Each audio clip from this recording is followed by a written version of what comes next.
Morning. We made it. Family Fun Friday. My mom used to come over to my house and be like, "Hey, family." That's exactly how she would say it. So I'm memory of her. "Hey, family."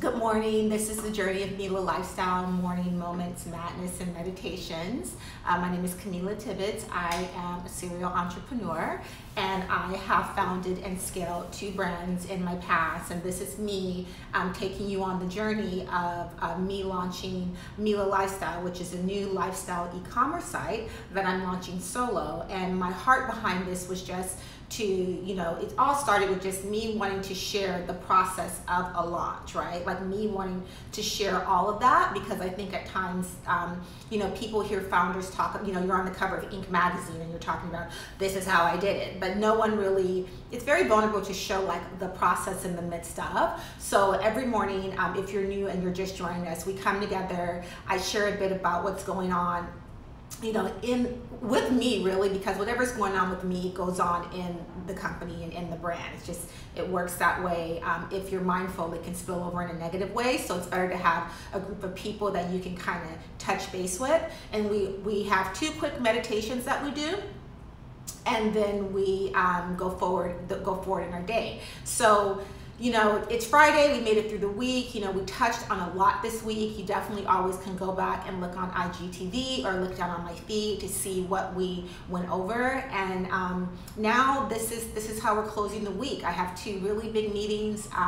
One with my social media manager to really talk about like our calendar and how we're really going to start to communicate the life and the vision and the story and the visuals of the brand even prior to the launch. And you always want to do that so you're not trying to do 2 things at the same time and scramble. But I just want to tell you, like, basically we're kind of scrambling, but this is what happens. I also have a great meeting this afternoon with a great team of women in California that are working on the website and building out the pages. So that's what that looks like. And today is a big day. We talk about making evergreen contact. So I want to communicate in a way where we can look back a year or 2 years from now and it's still applicable. But today is a big day if you're watching this here in 2020. And so there's 2 meditations we have today. I just want to go through them real fast because there is so much going on. And the first one is access and permission. I always like to leave us as a community with something to go into the weekend on, to meditate on. The weekends really aren't about like, building a business strategy, what have you, but it's really a time for us to refuel. So our first meditation this morning is access and permission. And what do I mean by that? I mean, when you are a leader, when you are building something, when you are starting a nonprofit, when you are even the leader of your home, whatever that is, you're central on your team, you're head of your cohort in graduate school, whatever that looks like for you, you really need to be mindful of who you give permission to and who has access to you. And a lot of times what we do is we think that we have to define that and create that boundary once we're on the mountain, right? Or we think that we have to define who has access and permission to us once we make it. But I would argue that it's even more important when you're building, when you're being strategic, when you're creating your plan.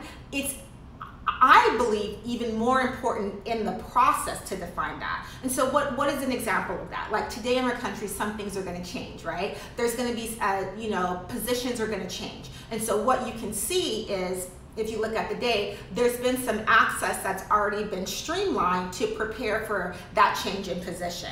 And I'm going to encourage you that that's what you should do as well. I don't want you to think about, oh, when I'm CEO of my brand, or oh, when I'm you're in school to study to be a psychologist. Like, oh, when I'm a psychologist, I'll limit access, or like think about that with my patients. No, think about that now, because the person that has the most intimate access to you can influence you the most. So you think that the person that is influencing you are the people that you follow on Instagram, right? You think that the person that is influencing you is the person that's tagging your favorite sweater. But the person that is influencing you is that person who's in your ear every day, right? That person that is either giving you wisdom, tools, strategy, feedback, honesty, right? That's the person that's influencing you the most. And some of you have some people in your life that you may need to sift. And what do I mean by that? It's kind of like when we sift flour, you know, if you bake and you sift flour.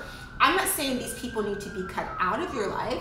You know, there was a time in my life where I was like, well, you'll need me before I need you. That's a very unhealthy statement. Don't meditate on that. However, you do have to have people that you want to sift, but like, what are they bringing to the table? When I meet with them, do I feel full? Do I feel confident? Am I walking away with some tools? Is it like iron sharpening iron? Or when I leave this conversation with them, do I feel drained? Do I question myself? Do I feel shame? You know, and people always think of like slut shaming, like we shame people socially, but we can also shame people professionally. You know, you can professionally shame someone, you know.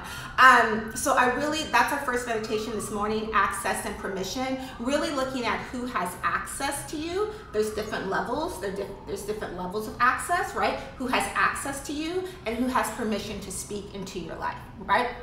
The second meditation I want you guys to think about is the idea of balance. I always like to leave you with some type of like self-care, something to take you into this weekend. And this weekend, I really want you to think about tenderness. And what does that look like? That for me as a woman, like as a single woman in New York City, like when I walk out my door, I have to be prepared, right? I have to know what's going on. I need to be aware of my surroundings. And there are times when I can lose the tenderness that's necessary, right? So like I'm on a conference call and then my daughter calls me from the dorm room and she really needs mom, but I'm like in CEO mode and she doesn't need, she's like, sometimes she's like, mom, I don't need a strategy, I just need my mom. And you know, and so I really have to look at balancing that professional grinding, you know, building type of personality that I have with like this tenderness. You know,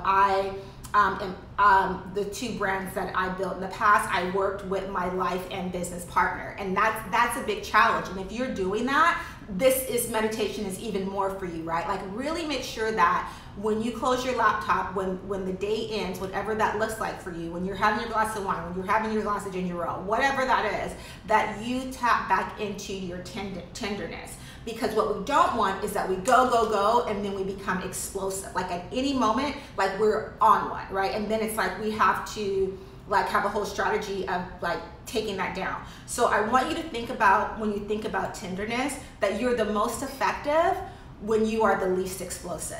So I'm gonna say that again. You are the most effective when you're the least explosive. And what do I mean by explosive? Explosive means that anything someone says to you at any moment can take you to a place that you're gonna have to backtrack, like you're gonna have to clean up, you're gonna have to, you know, spin it, you know, and if you have to do that every time you have an experience or every time you open your mouth, then that means like that tenderness needs to be looked at, right? So what I try to do in my life, if someone says something to me, I have to pause. You know, I have to pause before I explode, you know? And then I know the people that have access to my life that I can like be explosive with, or that know me, or that can turn me, you know, and pivot me back in the right direction. So again, what are our two meditations this morning? Access and permission. Really clearly define who has access to you, who has permission to speak into your life. And you may have different people that speak into your life in different areas. You know, I have older, really wise women that speak into my life in regard to relationships and like goals for having a partner.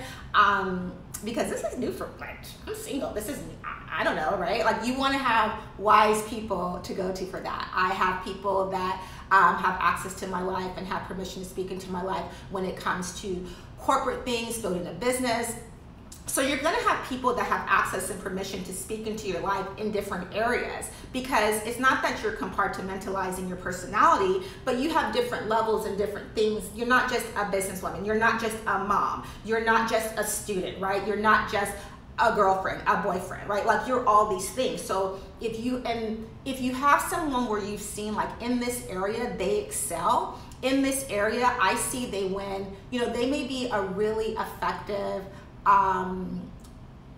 consultant, you know, their life, you know, and so like okay, this area I really want to, you know, give this person access and have permission in this area.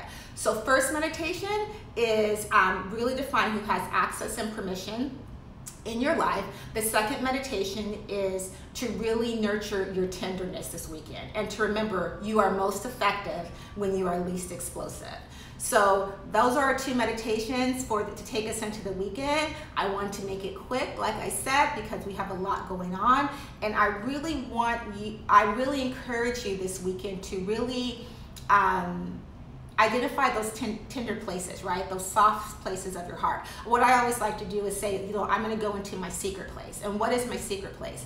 My secret place is that area that no one has access to, where I feel spiritually full, right? Where for me, it's in nature. For me, it can be with music, but also having those areas where I can go to my secret place, and then whatever tears of joy I have, my voice is strengthened in that place, right? So what is your secret place for you, and how will you go to your secret place this weekend, and how will you have an experience and be transparent with those tears of joy so you can strengthen your voice and be better on Monday. So thank you again for joining me on the journey of Mila Lifestyle, and together we can get stronger, we can become wiser, and as my mom says, we can do better. Okay, take care. Ciao for now.